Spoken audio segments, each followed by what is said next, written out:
Guaíba a 300 por hora. Apresentação: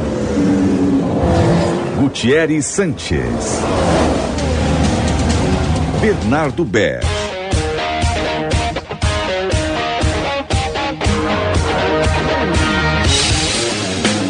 3h09. Estamos no ar ao vivo com o Guaíba 300 por hora deste sábado 29 de março.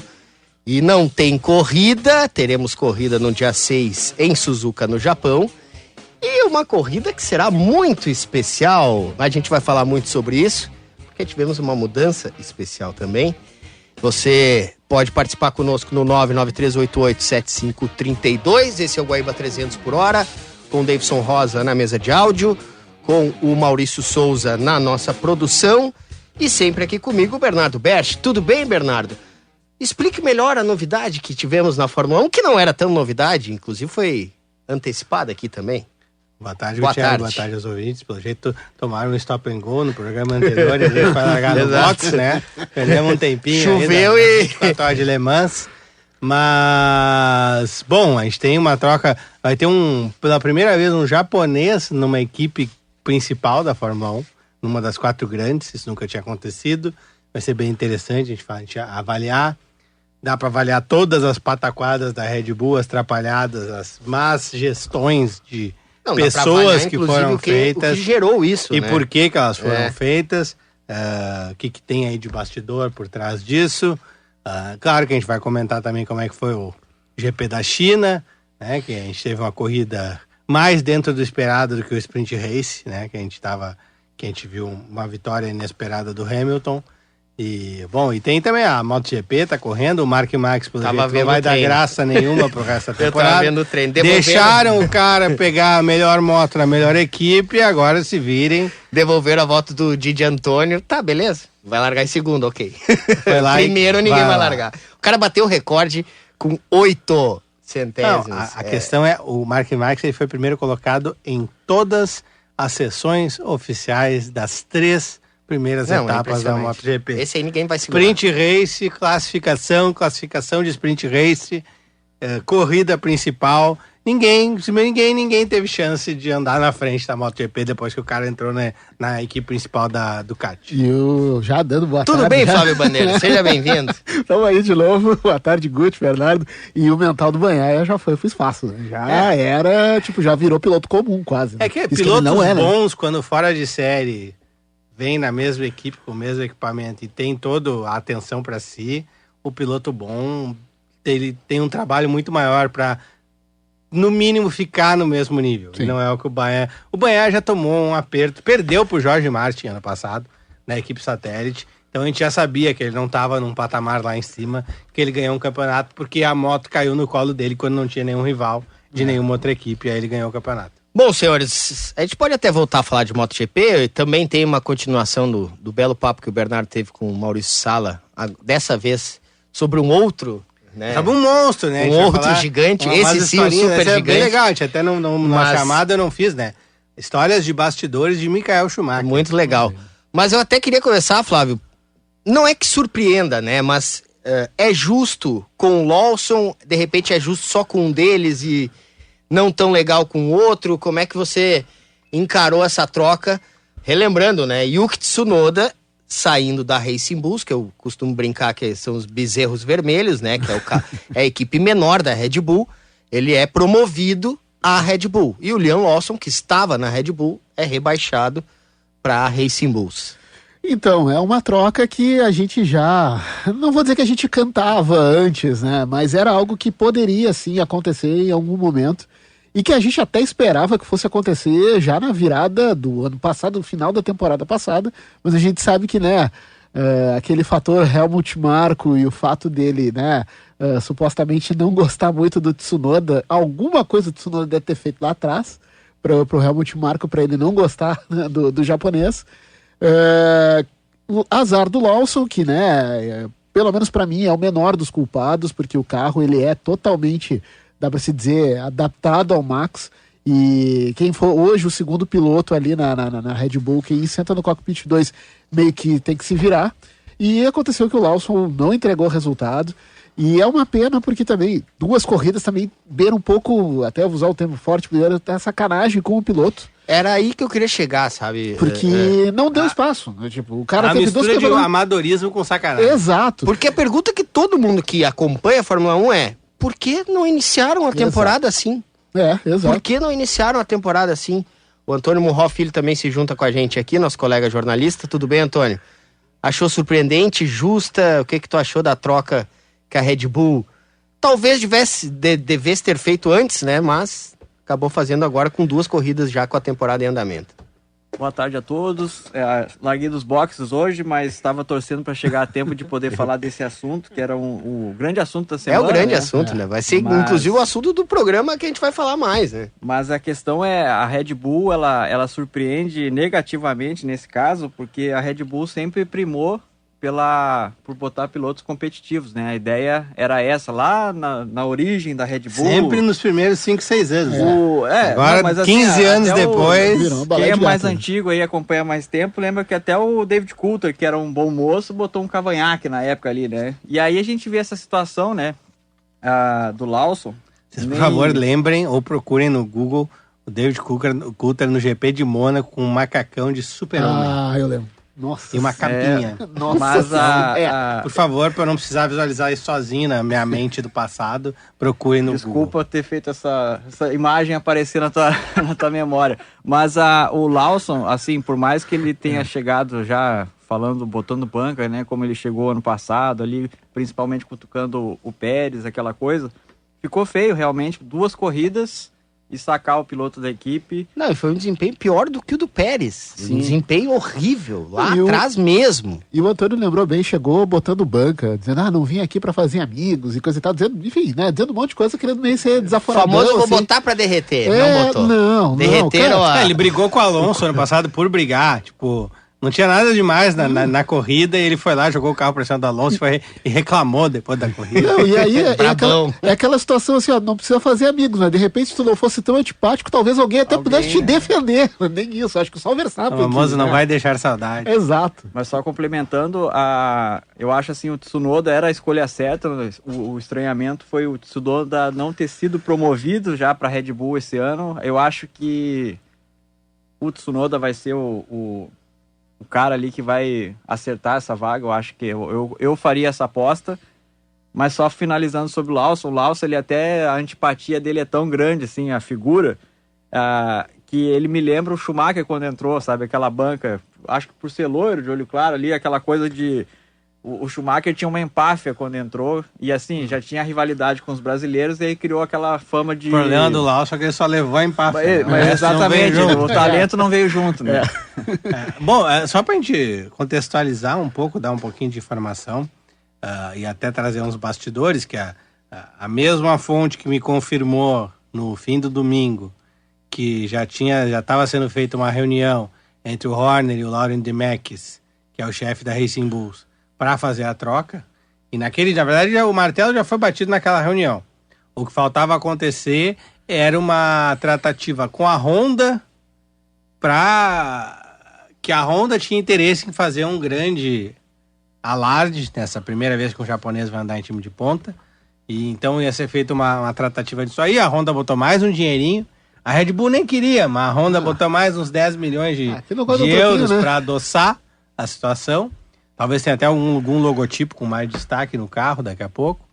E porque atualmente até não tem o Honda no carro da Red Bull, né? É BYHRC, que é a Honda Racing Corporation, que é a parte de competição só da Honda. Então pode ser que volte a ter um destaque maior para a Honda no carro da Red Bull. E foi feita essa negociação e a partir daí foi feita o anúncio da troca. Até antes, eu achei que o anúncio da troca ia vir semana que vem, mas veio ainda nessa semana. O Tsunoda, em seguida, ainda na segunda-feira, ele foi para a fábrica da Red Bull fazer o molde do banco. Ele andou no simulador 3 dias e o detalhe ele fez o simulador na China para fazer uma comparação com o mesmo acerto que o Lawson fez 2 semanas antes, né? Para fazer uma comparação da telemetria do simulador dos dois. Fez o simulador do Japão, que o Lawson já tinha feito, e ele foi bem melhor que o Lawson tanto em corrida quanto em treino nas duas simulações. Claro que treino é treino, jogo é jogo, mas, enfim, é com o comportamento do carro já né, aplicado dentro do simulador. E aparentemente o Tsunoda tem uma mão melhor do que o Lawson nesse carro difícil da Red Bull. E a partir disso aí a equipe teve convicção. Não tem mais dúvida, podemos trocar. Agora, por que não aconteceu a troca antes? Aí é aquela grande, imensa rusga política que existe dentro da Red Bull, que tem 4 frentes brigando uma com a outra. E que, claro, isso não vai ajudar de forma alguma a equipe a ter algum norte para crescer no futuro. Atualmente apenas o Verstappen puxa para frente essa equipe. O resto tudo é só briga. E é um cenário muito parecido, e aí levando para o futebol de um clube, né? Aquela briga política. Não, começa a dar errado e reflete na pista. Exato. Só não tem questão de zona de rebaixamento e afins, mas é um cenário muito parecido com o cenário futebolístico. Eu digo essa rusga interna, questão de politicagem. É muita gente, né? É complexo, tem muita coisa cacique. Precisando ser, digamos, azeitada entre si, né? São vários setores da atividade. Quando eles começam a brigar entre si, se desentender, não vai adiantar. Eu acho que a pergunta subsequente a tudo isso o que esperar de Yuki Tsunoda guiando a Red Bull? Na verdade, é aquela. Primeiro que a Red Bull não está bem, né? Ele não está indo para a equipe principal, ponta, atual campeã de pilotos e tal, mas não está indo para a equipe ponta com o melhor carro hoje. E aí vem esses erros de gestão, né? Por conta, assim, ó, Helmut Marko odeia o Tsunoda. Por quê? Eu colocaria na prateleirinha da xenofobia, tá? Colocaria, né? Não é europeu. Mais outra burrice, né? Aquela coisa. Então o Helmut Marko não gosta ele vai sentir o resultado do marketing agora com o Tsunoda. Como vai dar resultado? Desculpa interromper os amigos, mas vindo do Helmut Marko, essa questão da xenofobia não surpreende absolutamente ninguém, né? Então, ponto 1. Helmut Marko odeia. Só que o que acontece? O Christian Horner ele até queria o Tsunoda. Na verdade, o voto número 1 do Christian Horner sempre foi o Daniel Ricciardo, ele foi vencido, e depois ele queria manter o Pérez, também foi vencido, e ele colocaria o Tsunoda. Só que, dentro das guerras políticas que eles têm, o Helmut Marko viu, o Horner viu que se botasse o Tsunoda, o Marko ia o tempo inteiro ficar tentando fritar o Tsunoda. E aí o que ele fez? Ele votou a favor do Lawson, que é o quem o Marko queria. Sim. Por quê? Porque se ele votasse contra, ia empatar os dois, que a decisão é entre os dois, e a Honda ia desempatar pelo Tsunoda. Só que o Helmut Marko ia ficar torrando a paciência, e se o Tsunoda desse errado, ia ser mais um ponto a favor do Helmut Marko dentro da guerra política que eles têm aqui dentro. Então o Horner disse, não, vai ser o Lawson. Vamos botar o Lawson aqui. Porque ele tinha os resultados do Lawson, ele sabia que o Tsunoda foi melhor que o Lawson. E aí ele pegou assim, tá... Mas era previsível que o Lawson fosse tão mal, Bernardo. Não. Senão a gente tá falando do pior carro do grid e o Verstappen é o melhor piloto da história. Quiser ser um outro, que expôs um negócio. Na verdade, a maior não é medo. O que realmente quebrou a vidraça da Red Bull é o seguinte. Eles passaram, cara, eles não tem mais o dono do carro. Quem fez esse carro é o Adrian Newey. Quem sabia mexer nesse carro era o Adrian Newey. E tá há 8 meses esse carro sem ninguém que sabe mexer nele. Que é aquilo que a gente falou lá quando a Racing Point copiou o carro da Mercedes. Quem criou o carro não era a Racing Point. Quando precisa mexer no carro, ninguém sabe para evoluir.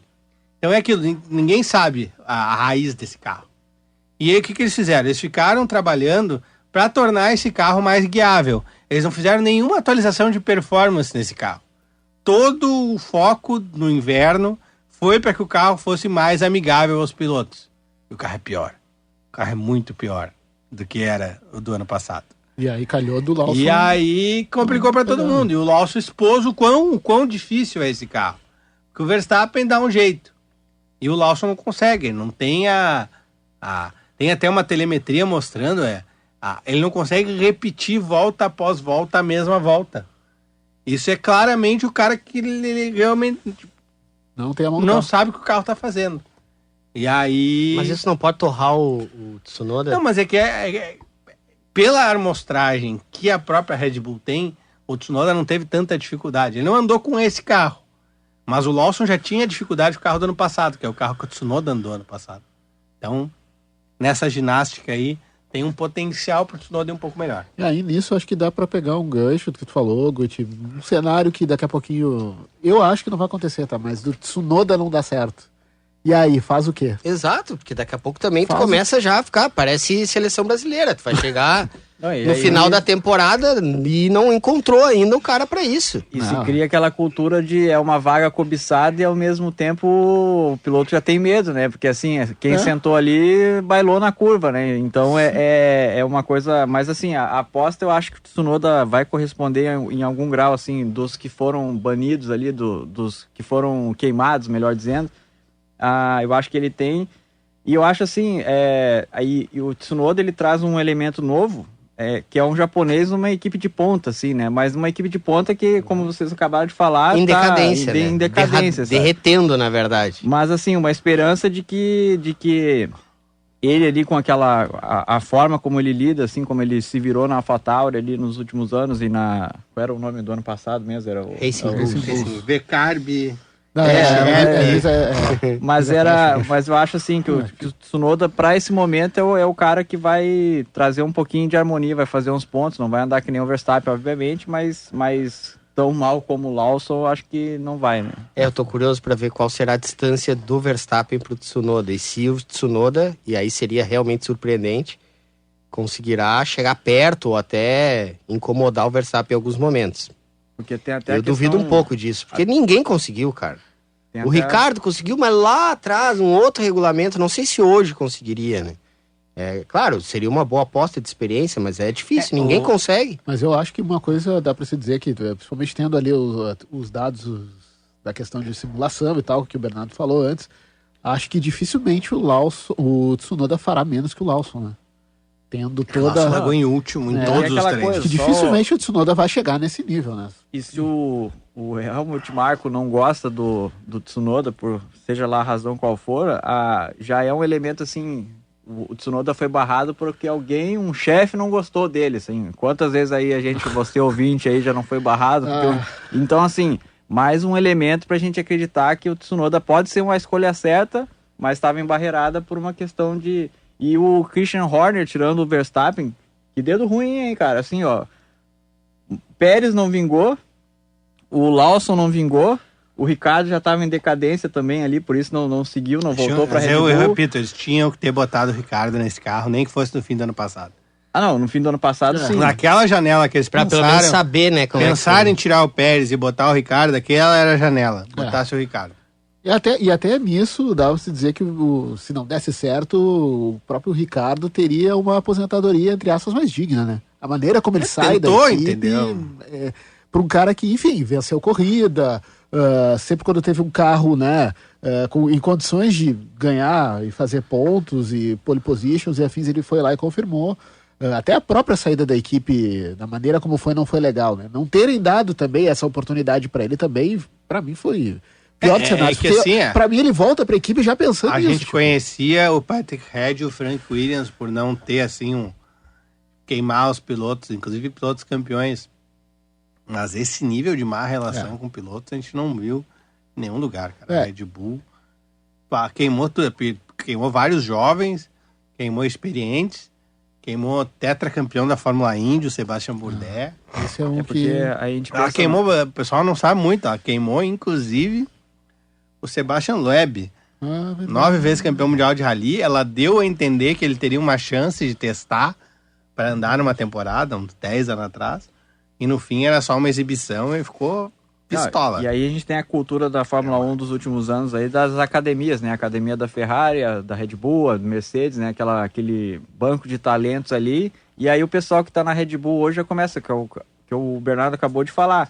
Qual é a segurança que esse piloto vai ter para aquele estofo de tempo ali para um piloto pegar uma bomba, como é o carro da Red Bull esse ano, ter a tranquilidade, entre aspas, que não vai ser tranquilo nunca, né? Uma A situação Red dessa. Bull é ótima até F2. Tu vai ter bons carros, tu vai ter um bom Então- apoio. Claro, não sei como é internamente, se não é uma carnificina, mas enfim. Agora, depois que tu chega no ponto de sair da 2, aí começa a vir o problema. Eu acho que até a própria Racing Bulls ali ainda é um terreno... Sim, é até assim, melhor chegar por ali, né? Às vezes tu te mantém mais na categoria do que... Porque aí tu não vai pra Red Bull da Racing Bulls, mas tu vai pra uma outra, tu já tá há mais tempo... tem razão, tem razão. O próprio Tsunoda, ele tá ali já há umas 5, 6 temporadas e bem, fazendo o feijão com arroz dele, trazendo resultado e por aí vai, né? E é complicado, é bem o que o Antônio falou. O cockpit hoje, número 2 da Red Bull, é uma cadeira elétrica, não no mau sentido, né? Mas naquela coisa assim de ser... Ninguém de fato, para ali. Algo que frita o ninguém piloto. para e acaba queimando, como a gente tá falando, vários pilotos, né? E assim, não dando chance, assim, se aposta naqueles pilotos num longo período, e aí na hora de jogar os leões, joga os leões e... Não, e até antes, né? O que aconteceu foi horrível em Melbourne, do Isaac Hajar. O guri rodou na volta de apresentação. Teve que o pai do Hamilton ir acudir o guri, e o Helmut Marko na mesma hora disse que foi constrangedor, ridículo. Aquilo ali... Nenhum apoio pro guri que tá começando. E até esses tempos, até... Cara, e o Hadjar, ele tem umas coisinhas de dar umas coladinhas de cabeça, sim, mas ele me parece um piloto rápido. Bem bom. Não, eu tenho pra mim assim, ó, enquanto, principalmente a figura do Helmut Marko tiver ali dentro da Red Bull, ainda que decidindo coisas e, enfim... mais tumultuando que qualquer outra coisa, vai ser assim pra pior. Né? O Horner ele não é santo, mas o Marko é a figura mais nefasta ali. Uma provocação comparativa, o Helmut Marko seria o Flávio Briatore, sem pelo menos o Briatore fez campeões. Mas aí, é que o Flávio Briatore sabe como botar a equipe pra cima. O Flávio Briatore, ele é sacana com o resto. Com o mundo. Com a humanidade. É o capo. O Flávio Briatore é assim, ó, vocês são os meus, a minha família. Ele protege, a família ele protege. Nós vamos sacanear todo mundo aqui. Agora o Marko, ele odeia todo mundo, né? O Marko o Marko, ele é ruim pra dentro da equipe. Ele é uma figura nefasta. Olha, eu sou capaz de te dizer que ele não gosta nem do Verstappen, assim, ele só tem o Verstappen como uma galinha de ovos de ouro. A Red Bull tá abraçada nele porque ele trouxe o Verstappen, porque ele tem uma relação boa com o pai do Verstappen. Mas periga morrer abraçada no Helmut Marko, entendeu? E afundando, não larga desse velho. E aí já me surge uma dúvida nesse, né? Vamos supor que é algo que está sendo aventado, a possibilidade do Verstappen daqui a pouquinho sair, seja para uma Aston Martin ou para uma Mercedes. Vai levar o Helmut Marko junto? Acho que não, né? Imagina. Ninguém vai aceitar. Exato. Não. Pode ser uma das dificuldades das negociações. É verdade. Aliás, antes da gente ir pro intervalo, é possível que a gente tenha dança de cadeira no ano que vem, Bernardo? Muito possível. Eu acho que o Verstappen não tá mais aguentando, cara. No momento, eu acho que 50% de chance, 50-50, mas tá aumentando cada vez mais a chance de sair. Vai depender. Talvez até ano sabático, se ele achar que não, lugar nenhum vai trazer o que ele quer. Mas eu concordo se for ver pelo gênio do Verstappen, títulos, né, cara? Pelo gênio dele, ele não vai aguentar, sabe, politicagem, andar com carro ruim em outra equipe, sem saber qual é o próximo passo. Mentirosa, entre aspas. Então, isso até a chance dele não correr, estamos trabalhando para melhorar, voltar depois e não pegar a equipe nenhuma, mas vamos ver. Essa semana teve até uma polêmica sobre a saída do Lawson, que alguém criticou a saída do Lawson ou o manejo da Red Bull com toda essa situação. Foi um ex-piloto, agora me foge o nome. Teve muita gente. E o Verstappen curtiu. Foi o Vandergaard. E o Vandergaard, exatamente. E o Verstappen curtiu. Pelo jeito, ele não curtiu muito essa troca, ou ele já não curte tudo mesmo. Porque ali uma crítica era uma crítica baseada na troca, mas falando do todo da Red Bull. Mas eu acho que nesse ponto, assim, se a gente pegar o ano passado lá, que tinha aquela questão do Christian Horner, né, daquela denúncia que depois não deu em nada ali no final das contas, o Verstappen e o pai já estavam meio contra o Horner ali no início, né? Então, assim, eu acho que a Red Bull, ela tem um componente que é o caos, assim, né? O Helmut Marko aqui, que a gente já falou bastante, o Verstappen nessas posturas, às vezes, de botar fogo também dentro da... Então, é uma equipe que tem um modus operandi nada harmônico, né? Se a Ferrari tem as atrapalhações ali, aquela coisa meio bagunçada, às vezes a Red Bull tem a da provocação. E o Verstappen foi criado dessa forma, né? O Verstappen é um cara que foi sempre levando um tapa na cara, para dizer de uma forma mais forte, apanhando assim para chegar onde chegou, do que sendo um... A Red Bull ela é o exemplo, assim, Vou usar, o Flávio usou do futebol, é mais ou menos como aquele Corinthians ali no final dos anos 90 ali. Ninguém se gostava, todo mundo se odiava, mas funcionava o time em campo. Então assim, só pra dizer que é possível uma equipe funcionar com todo mundo se odiando, desde que sejam bons e estejam todos bem nos seus setores. E quando tudo tá dando certo, exatamente. E 25 não será isso. Começa a dar errado, quando já tudo saiu dá pra certo, cada lado vai. puxando. Exatamente. A competição sobe tudo. E aí tem uma brincadeira que eu fiz com o nosso amigo JM Trevisan, que a Red Bull tem toda a energia da escolinha de artes marciais do mal do filme da Sessão da Tarde, né? Do Karate Kid, assim. Aquela coisa Cobra Kai, assim. Explorado. O mestre malvado, exigido demais. o gurizinho que é muito bom, e o pai é chato pra caramba com o gurizinho, que é o Verstappen, mas o gurizinho é bom. Aí tem o gurizinho que sofre bullying, que é o Lawson, e não dá certo. Então é toda essa energia aí de Sessão da Tarde. Agora a gente tem 3 horas e 38 minutos. Eu vou trazer algumas participações por aqui, para não ser indelicado com os nossos ouvintes, tão queridos e sempre conosco aqui, sempre na nossa faixa de automobilismo da Rádio Guaíba. Boa tarde, na audiência sempre, Força Ferrari. Depois do fiasco da Ferrari, não falem nada, nem um minuto, por favor. É o Alexandre Debelles aqui de Porto Alegre. Ele complicado. Ele sempre brinca do Minuto Ferrari, agora ele não quer ouvir sobre a Ferrari. Mas o que vocês acharam da Ferrari? Olá, amigos do 300 por hora. Hoje não quero comentar sobre Fórmula 1. Queria perguntar pro Bernardo por que do silêncio dele sobre as 2 vitórias de Alex Palou na Indy. Grande abraço a todos. Mas O olha! João Santos de Alvorada. Que corneta! Porque essa... Aliás, teve um pega magnífico na Fórmula sensacional Indy, a briga né, cara? principalmente a briga do Palou com o Lundgaard, que foi sensacional. E narrado pelo Jefferson Kerr na cultura, O então Jefferson mais mata show a pau, ainda, né? né? Tem que dizer. Fora a implicância dele com o Fernando Alonso, não tem nenhuma justa, né? parte a fazer sobre o Jefferson Que Kerr. justa, né? Mas te surpreende a McLaren, Bernardo? Não, né? Não, é que na verdade Estamos falando de Indy agora, tá? É. Só pra não confundir. com a McLaren confunde. Teve uma questão que tem que ser resolvida rápido, ou então tem que tirar de vez, que o sistema híbrido que a Indy implantou na metade do ano passado, ele tá com uma tendência a superaquecer. E essa pista do Thermal Club é um lugar muito quente, desértico, muito seco. E aquilo tá superaquecendo. Se superaquecesse para todo mundo é uma coisa. Superaquece mais para Chevrolet do que para Honda. E quando o Palou começou a perseguir o Pato O'Ward no fim da corrida, o Pato estava sem o sistema híbrido. Por isso que o Palou começou a tirar 3 segundos por volta.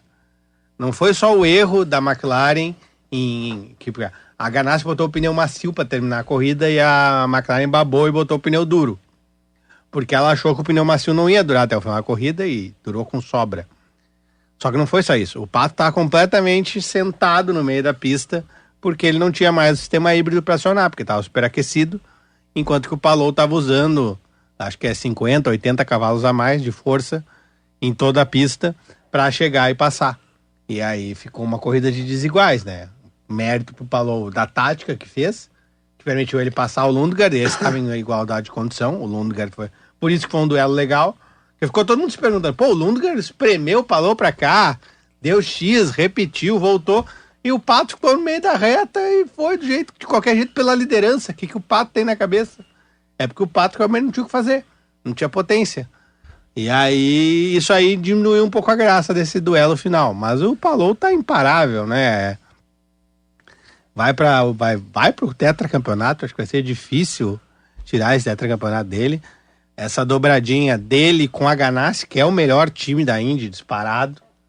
Com o motor Honda, que é o melhor motor da Indy, disparado, principalmente para pista mista, não em oval. Em oval a Chevrolet consegue dar uma resposta legal. Então todas essas combinações, ele é franco favorito e é um cara que na Fórmula Indy é completamente diferenciado.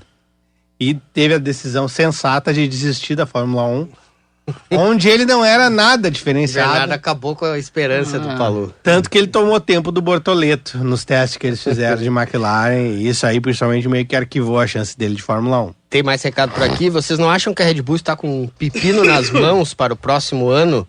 O Verstappen pode não ficar. E não há absolutamente ninguém para liderar a equipe caso ele saia. Um abraço, ouvinte Paganella.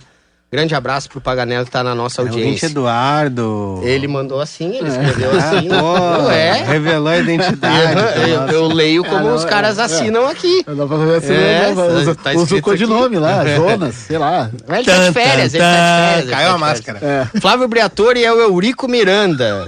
O belo conversa. É uma bela Os meus são metáfora. meus filhos, era a frase do Eurico Miranda. Vinícius Rodrigues, grande abraço pro Vinícius. Pra eles, pra nós tudo, pra eles nada. Exato. Coisa Só assim. falta ele ir pra próxima coletiva e dizer que o respeito voltou, né? É. Pega um pódio ali na Alpine pra ver se ele não diz que o respeito voltou. Boa tarde. Parte da cúpula da Red Bull é contra o investimento em Fórmula 1 e o Helmut Marko é alinhado a este grupo. Da Red Bull, grupo mesmo. Pode ser. Vai ter várias sempre brigas. alguém que não quer que invista tanto. Isso é até em montadoras, é assim. O grande problema da Red Bull foi a morte do Dieter Materitz. O Dieter Materitz é o cara que botava ordem no parquinho, e principalmente porque ele dava poderes pro Adrian Newey. E o resto é... Tipo, tu manda no teu, tu manda no teu. Helmut Marko, cuida do piloto que tu gosta aí, não enche o saco. É mais ou menos isso. Sim. E agora não tem, agora todo mundo quer o poder principal da equipe. Esse é o grande rolo. Um filme quase um Star Wars da Fórmula 1 aí. Um Game of Thrones dentro da Red É, Bull. Game of Thrones. Todo mundo querendo o seu lugar. Mas, cara, se tiver que ir pra trás em busca de piloto, Aí eu, tá, eu a Red vejo o Bull- Russell, assim.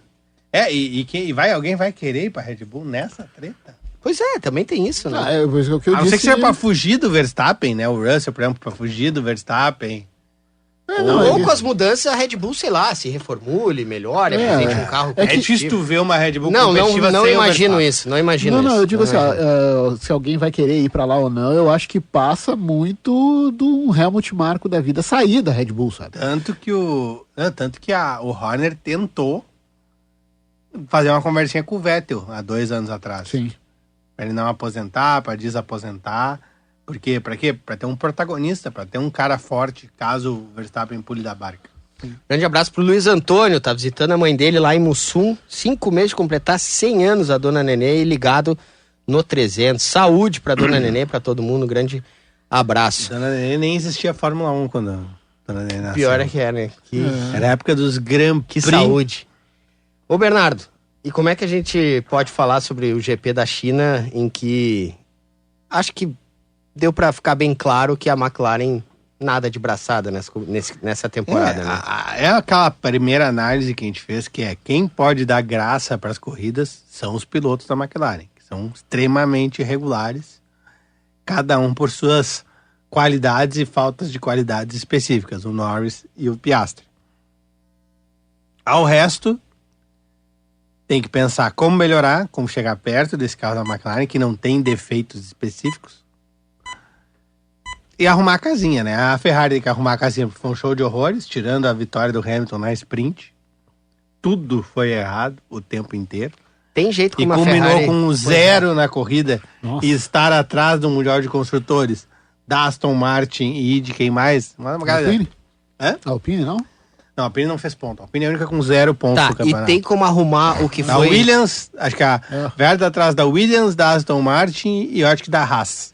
Tem como arrumar o que foi irregular que os na outros China e ainda deixar o carro rápido? Tem, não, é Explica que até tá. pra- Esse é a pro grande. nosso A ouvinte gente o falou problema. um pouco no domingo Isso. passado. O grande drama da Ferrari, e já se falava disso antes da corrida, que a Ferrari, para funcionar, tá tendo que usar o carro muito baixo. E quando usa o carro muito baixo, tu corre o risco de gastar muito a prancha e aí teu carro tá fora do regulamento. Para sprint racing, eles usaram o carro mais baixo possível, porque a corrida é mais curta. E aí o Hamilton ganhou, o carro funcionou, cuidou bem no pneu, fez frente para as McLaren, etc e tal. Para a corrida eles subiram o carro. E deu para ver que essa leve subida já não foi mais o mesmo carro. Já era um carro com vários problemas. Mais problemas para o Hamilton do que para o Leclerc, que é o contrário quando o carro está competitivo. E mesmo assim o carro gastou muita prancha. O Leclerc não foi desclassificado pela prancha, mas provavelmente seria se não tivesse porque o peso é medido antes da prancha. E eles não ficam, foi desclassificados, não vai ser desclassificado 2 vezes. Então provavelmente os 2 carros estavam irregulares e já com uma configuração um pouco mais alta. Quer dizer que eles teriam que ter subido um pouco mais o carro E aí o carro fica pior ainda. E como é que eles vão fazer esse carro funcionar sem destruir a prancha? Talvez para algumas pistas, o Bahrein,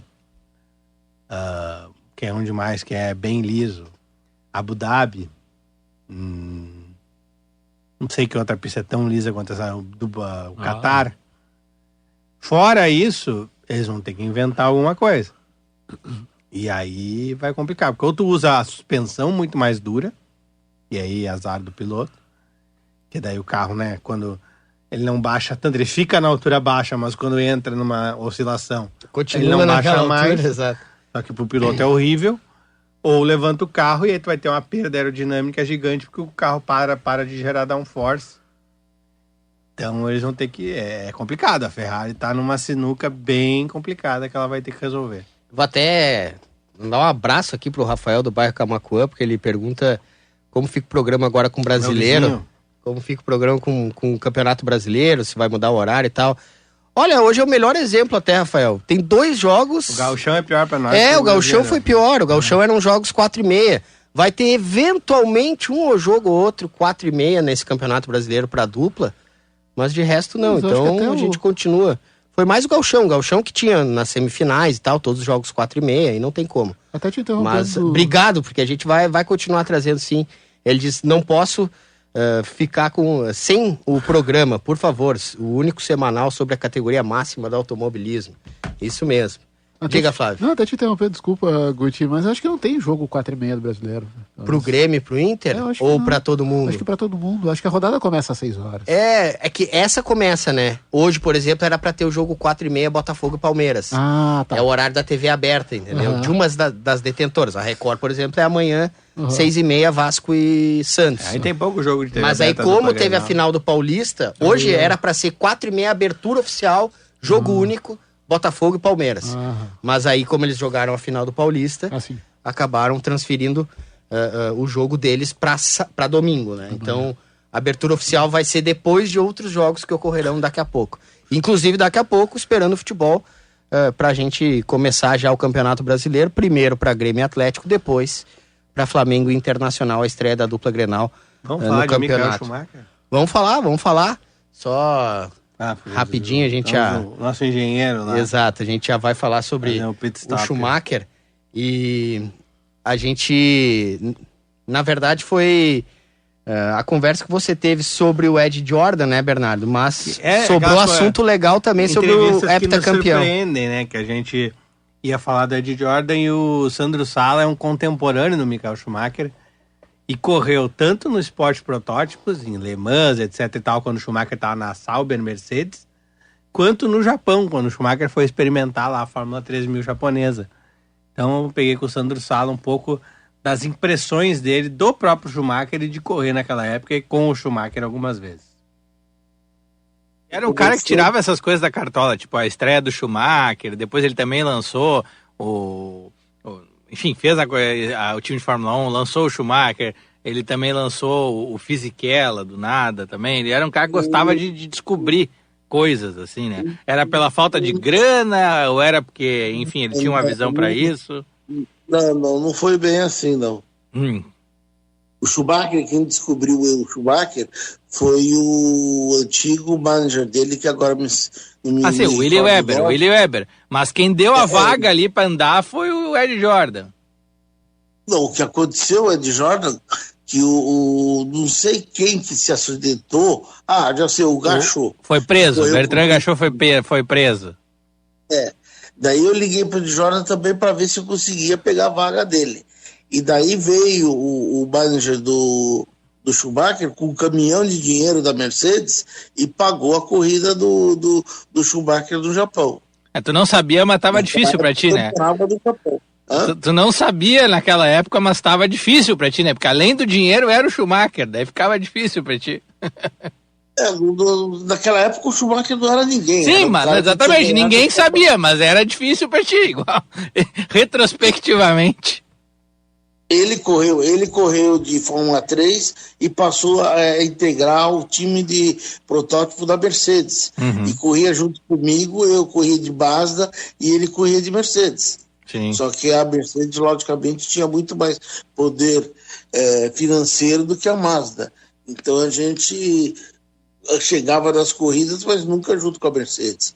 Daí, quando surgiu a oportunidade, eu liguei para o Eddie Jordan e falei, já que o Gacho não pode correr porque está preso, será que teria uma vaga, alguma coisa assim, tudo isso? Ele falou, então não precisa de alguém que entre com dinheiro. Daí veio o cara lá da Mercedes, que era o manager do Schumacher, e pagou lá o caminhão de dinheiro para o Schumacher fazer a corrida do Japão, que justamente foi a corrida em que se saiu bem, né? Quer dizer, na verdade não foi nem o Schumacher, foi o Ed Irvine. O Ed Irvine foi depois. O Irvine é depois. Mas depois o Ed Jordan é legal que ele aproveitou esse dinheiro, botou o Schumacher no carro, aí a Benetton tirou o Schumacher dele, ele ganhou mais um dinheiro com a Benetton, em cima dessa quebra de contrato aí. É isso mesmo. Daí quando ele foi pro Benetton, quem já fazia parte, que foi um pouco de empresário dele, foi o Flávio Briatore, se eu não me engano. Só para fazer uma parte aqui, até agora que eu juntei que você estava correndo lá no Japão e correu com ele também nos Sport Protótipos, tem uma corrida que do nada o Schumacher apareceu na Fórmula 3000 japonesa lá para correr. Você estava no Japão naquela época? Lembra alguma coisa disso aí? Porque tem pouca informação disso. Eu corri de Fórmula 3000 naquele ano, o ano inteiro no Japão. E daí convidaram o Schumacher para fazer uma corrida. Ele veio, andou bem, mas não sei se chegou a ganhar, não. Não, ele não ganhou, ele andou entre os 3 primeiros, não lembro se quebrou. Tem muito pouca informação, eu vi uma foto na internet e que ele andou no meio ali dos caras que estavam no pódio, mas não ganhou a corrida. Que chegou do nada para andar, né? Que ele não testou muito nem nada. Eu queria ver se tu tinha alguma coisa que tu soubesse a mais, assim, dessa prova. Você correu junto com ele. Eu correu junto comigo. Eu já estava correndo o ano inteiro lá de 3.000. Só que eu tinha o pneu Dunlop, que era o pneu inferior, e o Schumacher andava de Bridgestone, que era o pneu do momento naquela época do Japão. E sentou numa das melhores equipes, e, sei lá, chegou em terceiro, quebrou, sei que ele andou lá. E a gente correu juntos também de Fórmula 3 em Macau e Fuji. Mas tinha já alguma coisa que dava pra ver nesse alemão queixudo? Como é que era? Não, era um cara que andava bem, tinha bastante apoio financeiro por trás, mas não tinha nada de excepcional, mas de diferente. Logicamente, quando ele entrou na Fórmula 1, que surgiu o Schumacher, né? Legal. Na verdade, o Schumacher cresceu porque o Ayrton morreu. Tem toda essa passagem que não ocorreu na pista, né? Ocorreu de forma traumática aí de geração. Mas... Se não fosse a morte do Ayrton, ele não ia pegar o negócio bem. Sim. O ano seguinte, o Ayrton ia andar de Ferrari e ia fazer o que ele fez na Ferrari. Entendi. É uma projeção... Tá aí, Bernardo, papo sobre o início do Schumacher. O talento já era grande. É legal, né? Que o cara que dividia a pista com o Schumacher na época, meio que tem aquela coisa do ego, assim, não, normal, Schumacher é normal, a gente tava lá andando com todo mundo igual. Mas, né, ele nunca, eu fiz a brincadeira, não sabia, mas tava difícil pra ti concorrer com o cara. Não, tava normal, não, era só o Schumacher. Ninguém sabia ainda que era o Schumacher. Mas seria um cara que ia ganhar tudo na Fórmula 1. Mas ele mostrou o talento dele sempre, né? Era muito rápido. Acho que foi mais a dificuldade sim, financeira e da família do que propriamente falta de talento. Ele nunca teve um assim. equipamento de ponta até chegar na Fórmula 1, Schumacher. Essa é a diferença. O Schumacher nos tempos de hoje seria visto rapidamente por alguém, já iria para uma academia e chegaria, talvez tivesse até mais títulos hoje. Assim como porque poderia ganhar um mais cedo, já no primeiro ano, segundo ano. Eu sei que ele já ganhou cedíssimo, né? E acho que até nem foi o início da carreira que faltaram títulos, porque ele ganhou 2. Mas depois ele teve aquele período de início na Ferrari que ele ficou muito tempo sem ganhar. E sejamos justos com o Sandro Sala, nosso piloto brasileiro. Também nunca teve equipamento de ponta, nenhuma fórmula de base. E por muito pouco ele não foi pilotar Toleman, que a Toleman acabou escolhendo o Theo Fabi, que tinha mais grana. E aí ele chegou a testar, disse que foi melhor que o Theo Fabi nos testes lá daquela época. A Toleman que viraria a Benetton depois, né? Depois do Senna. Senna saiu da Toleman em 85, é o último ano da Toleman. O Theo Fábio assinou, acaba até fazendo uma pole position, o Theo Fábio com a Toleman naquele ano. E depois vira Benetton, poderia ter sido o Sandro Sala nesse carro. O Theo Fábio, eu me lembro dele na Indy. Até pegando Eu acho que 2 corridas na Indy, o Theo Fábio. Sobre o Schumacher, o hiato que ele teve até ganhar na Ferrari. A gente brinca aqui que a Ferrari é uma bagunça e tal. O Schumacher foi um dos que ajudou a botar a Ferrari naquele auge. E o cara ganhou 5 títulos com a Ferrari. 5 títulos com a Ferrari. Ninguém fez isso. O Schumacher é disparadamente assim, o maior piloto da história da Ferrari. Eles podem falar de tudo, de Ferrari Ascari, de não sei mais quem, de quem quiser, de sei lá, até os próprios Ferraris correram lá no início e tal, mas não interessa, cara.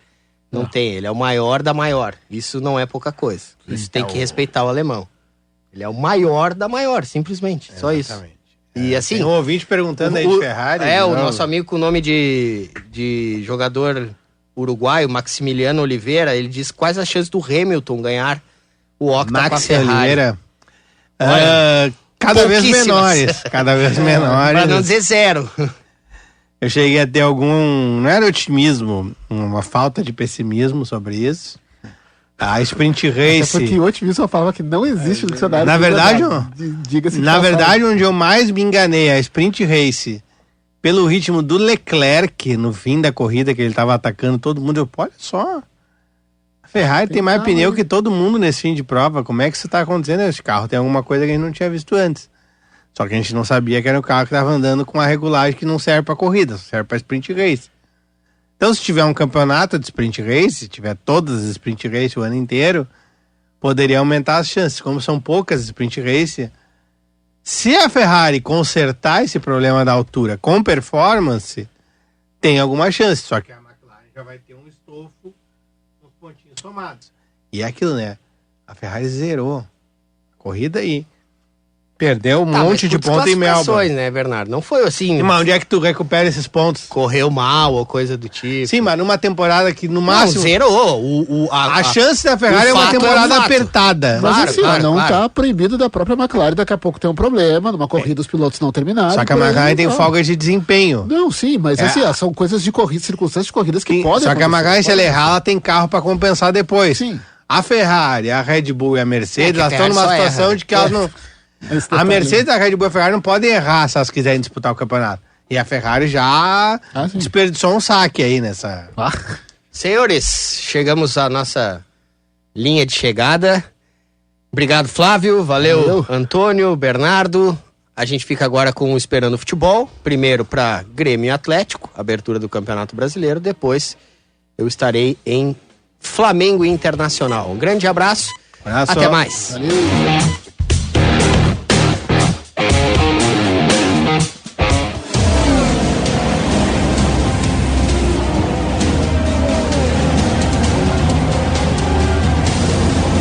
Guaíba a 300 por hora. Apresentação: Gutierrez Sanches, Bernardo Ber.